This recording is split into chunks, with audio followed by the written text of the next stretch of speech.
Ya, ada soalan ni. Dah pasang mikrofon, biarlah orang tanya. Kalau tidak, letih kau yang pasang.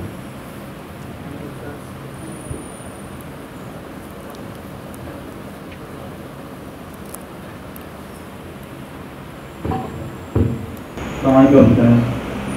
Itu tentang mendekatkan diri kepada Tuhan. Kira-kira hampir 2 bulan yang lalu, di Berita Harian Singapura ada menyiarkan rencana tentang muzik Islam. Penulis mengatakan muzik Islam ini sama penting dengan seni Islam, dan dia mengatakan Islam menggalakkan muzik.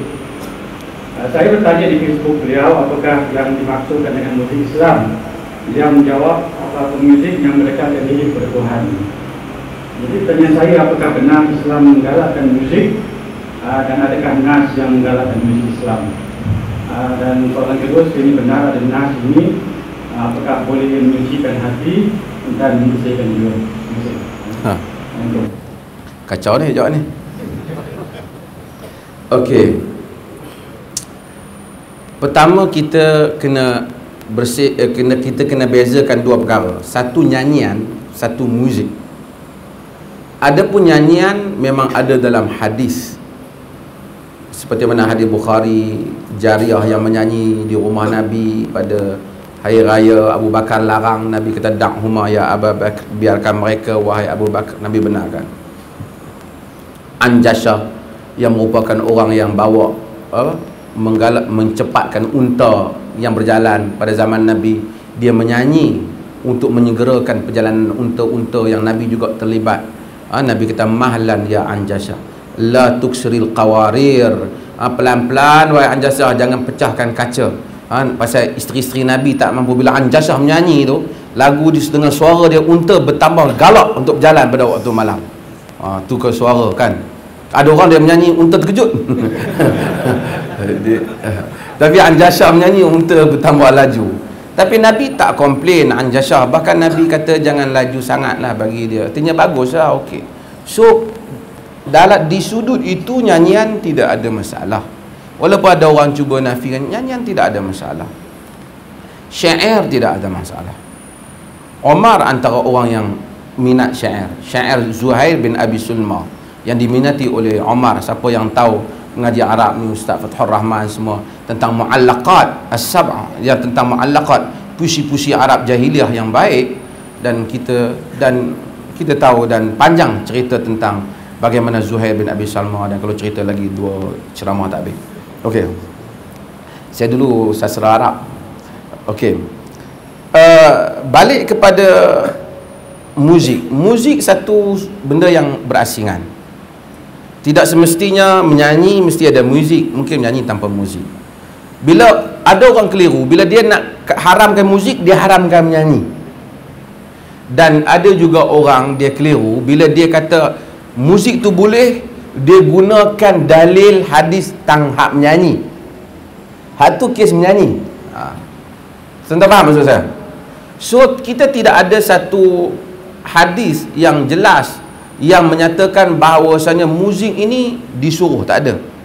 Tapi kita ada hadis yang agak samar, macam muzik dilarang, seperti hadis ma'azif yang disebut secara mu'allaq dalam Sahih Bukhari, ditolak oleh Ibn Hazmin Al-Andalusi dan diterima oleh sebahagian. Kerana ma'azif maksudnya benda yang bergeser. Kita tahu pasal benda yang bergeser ni banyaklah. Sebab muzik zaman ada muzik tak bergeser macam gendang. Ada ulama sensitif. Pada zaman Nabi, Nabi benarkan satu alat muzik, iaitu duf ataupun daf. Boleh dibaca dengan 2 qiraat. Duf itu dia boleh daf, kita panggil kompang lah.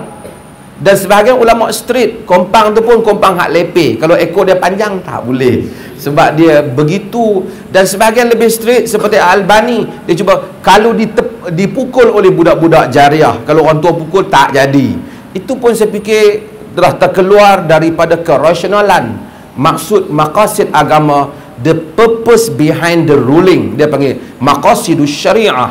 Apakah tujuan syariah? Okey. Nabi kata al-farq bainal halal wal al-fasl faslu bainal halal wal haram. Pemisah antara halal dan haram itu ialah darbul duf, pukulan gendang. Maksudnya kahwin yang halal beza dengan zina. Kahwin itu ada perayaannya, ada pukulan gendang.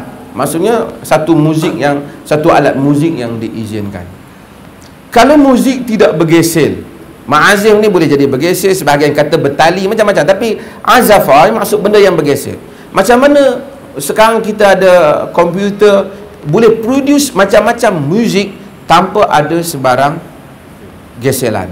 Kita boleh absorb bunyi ketukan tangan atau orang berjalan, bunyi air seperti menaki taruh, dan kemudian kita boleh producekan muzik yang ini juga memberikan satu ruang definisi yang lain, perbezaan pandangan di kalangan sarjana.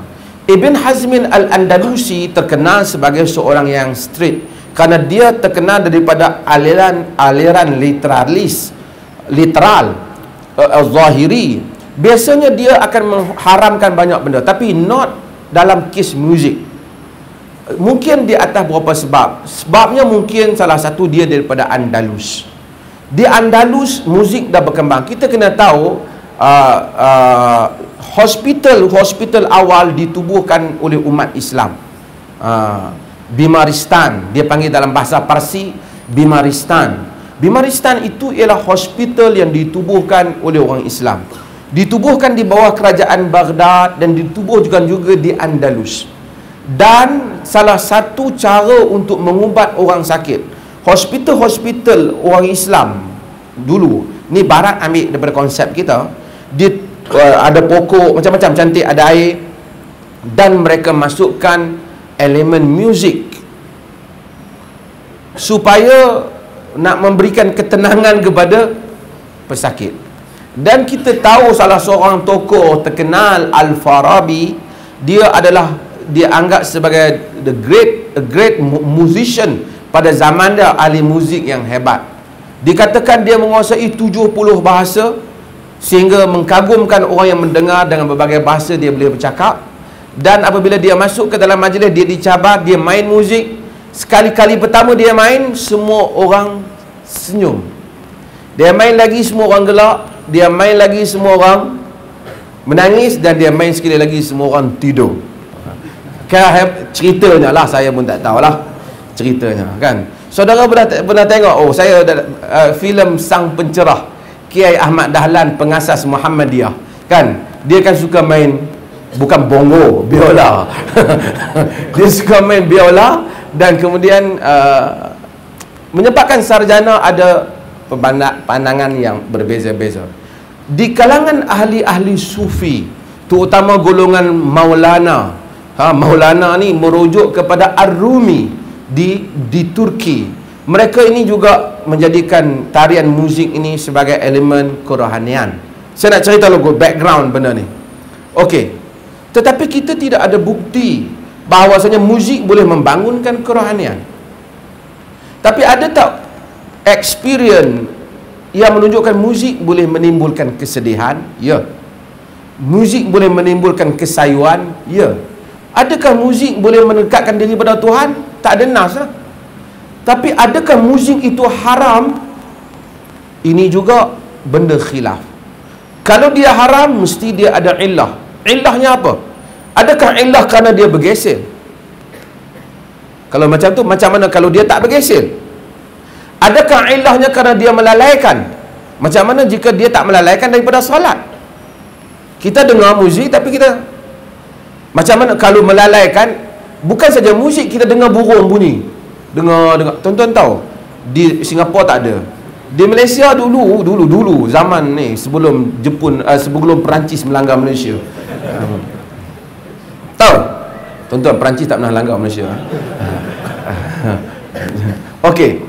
Ada orang setengah orang dia suka pi tahan jerat burung tukuku. Tahu? Burung merebuk.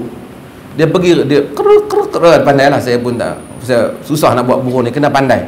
Binatang yang senang untuk kita buat ialah binatang yang boleh membaca dua huruf, iaitu kaldai, I dan O. Yang lain kita okey. Mereka pergi untuk dengar burung tu. Dia boleh sampai tak semayang. punya gila dengar burung tu. Itu juga melalaikan. Dia tidak muzik, dia suara burung. Kalau ilahnya melalaikan, maka kalau kita boleh bunuh ilah itu, maka tak timbullah. Bila kita stop time semayang, kita tak buat maksiat dengan muzik, kita tak mix, maka tentu ada hukuman yang lain. Maka ada dua pandangan. Satu pandangan haram, tanah tahrim alatul darb yang ditulis oleh Albani rahimahullah, dan pandangan dia mengharamkan. Satu pandangan menghalalkan pada zaman ini, iaitu fiqhul musiqa, al-ghina wal musiqa yang ditulis oleh Dr. Yusuf Al-Qaradawi. Tuan-tuan, benda khilafiyah. Siapa nak dengar, tapi jangan sampai tak semayang pergi buat benda maksiat. Siapa tak mau dengar pun tak apa, jangan bertumbuk kerana pasal orang dengar muzik. Ada nasyid, ada muzik. Orang dengar Maher Zain, ada muzik, tapi tak melalaikan. My personal experience, kadang-kadang benda ni saya rasa berkaitan dengan tujuan. Bila kita nak dengar lagu yang nak pergi dengar lagu yang ada unsur merepek sikit, masa kita awal buka, dia sudah ganggu kita punya perasaan kita. Tapi bila kita nak dengar lagu macam Maher Zain yang dinyanyikan kerana ada unsur nak mendekatkan diri pada Allah, kita rasa kita dengar, kita rasa sedap kita dengar, dan kita rasa kita tak lalai, kita rasa sedap untuk kita menyebut nama-nama Allah Azza wa Jal. Maka sebab itu saya rasa tak payah balah masalah ni. Dunia Islam berbalah puak yang haramkan muzik dengan tak sampai sesat menyesat. Dia tak sampai sesat menyesat. Tak sampai sesat menyesat. Siapa yang nak kata haram, dia jangan ambil. Siapa yang kata halal, dia ambil dengan kadar-kadarnya. Makan, kulu washrabu wala tusrifu. Makan dan minum jangan melampau. Makan dan minum pun tak boleh melampau. Dengar muzik pun tentulah tak boleh melampau. Dengar muzik, saya ingat Opa Gangnam Style, saya rasa tak tahulah kan melampau ke tak. Wallahualam. Tapi kalau sampai mengeluarkan seseorang daripada batas kerasionalan, orang tengok jadi pelik pada orang, teroncat-rencat macam tak rasional, maka itu bukan tabiat Muslim. Tapi just satu muzik yang very, kita dengar sentimental. Kalau tidak nanti, saya bukan kata tak apalah, setengah orang dia kata haram muzik, tapi handphone dia bukan main. Angkat tu, saya kata bila dia angkat handphone, Astagfirullah lain kali you silent lah kalau dia nak. Tapi so tak apalah, kita hormat dua-dua belah pihak. Tanya saya untuk hari ni dan setakat ni, mungkin ke depan saya ubah pandangan. Saya tak berpendapat muzik haram jika dalam batasan yang tidak melampau sehingga mengeluarkan seseorang daripada tabiat dia sebagai Muslim yang baik kepada tabiat Muslim tak baik. Macam makan, banyak mana tabiat tu susah. Bila you sampai terloncat-loncat luar biasa, kata awak hampang yang pelik ni, haram lah macam tu. Macam makan lah, sampai tak boleh menafas, melampau lah tu kan. Dia kata, berapa biji kopau ni halal? Mana aku nak tahu, pohon hang lah. Pohon hang lah kan.